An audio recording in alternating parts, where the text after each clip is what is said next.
Numru kbir ta' msieħba soċjali kif ukoll il-Partit Nazzjonalista qed ikomplu jitfgħu pressjoni fuq il-Gvern biex jagħti direzzjoni ċara u jinvolvi ruħu direttament b'għajnuniet sabiex ma jintilfux l-impjiegi f'dan il-mument tan sensittiv għal pajjiżna.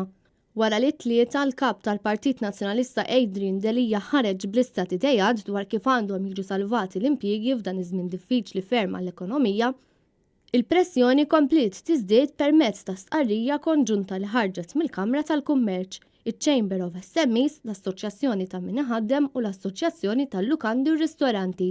Dawn qed jinsistu li fiċ-ċirkostanzi preżenti il-Gvern għandu jagħmel tajjeb għal 50% tal-pagi tal-impjegati.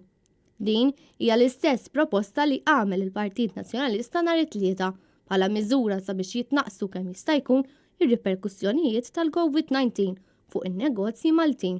Tikkummenta l-kap eżekuttiv taċ-Chamber tal-SMEs Abigail Mamo. Naqblu mal-proposta però li qegħdin ngħidu aħna li l-employer jiflaħ joħroġ sa 25%, ma jiflaħx joħroġ sa 50% bħalissa l-employer.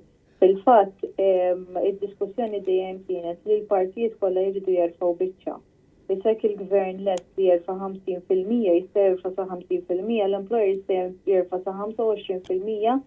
U bat ovvjament iridu jsiru diskussjonijiet mal-impjegati biex jerfgħu ovvjament il-biċċa tagħhom.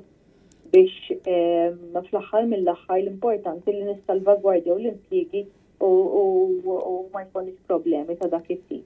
Iċ-Chamber tal-SMEs, l-MHRA, l-MEA u l-Kamra tal-Kummerċ il-koll jaqblu li l-Gvern għandu jġor parti kbira mill-pis tal-pagi tal-ħaddiema.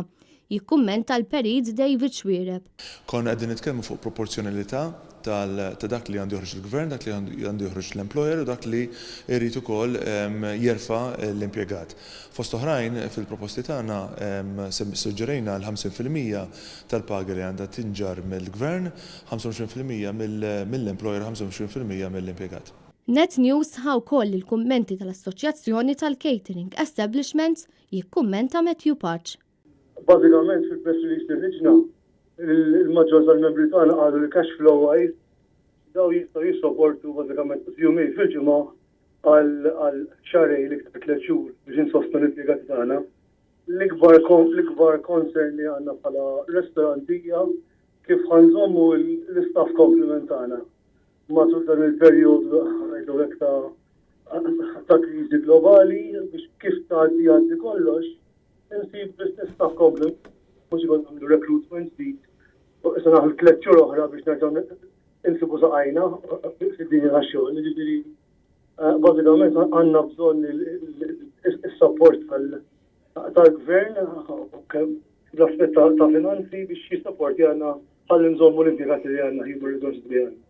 Il-maġġoranza tal-imsieħba soċjali qed jinsistu li l-Gvern għandu jagħti sosten billi jagħti self garantit biex jgħin lin-negozji ħalli jżommu lill-impjegati u sabiex tkun żgurata l-kontinwità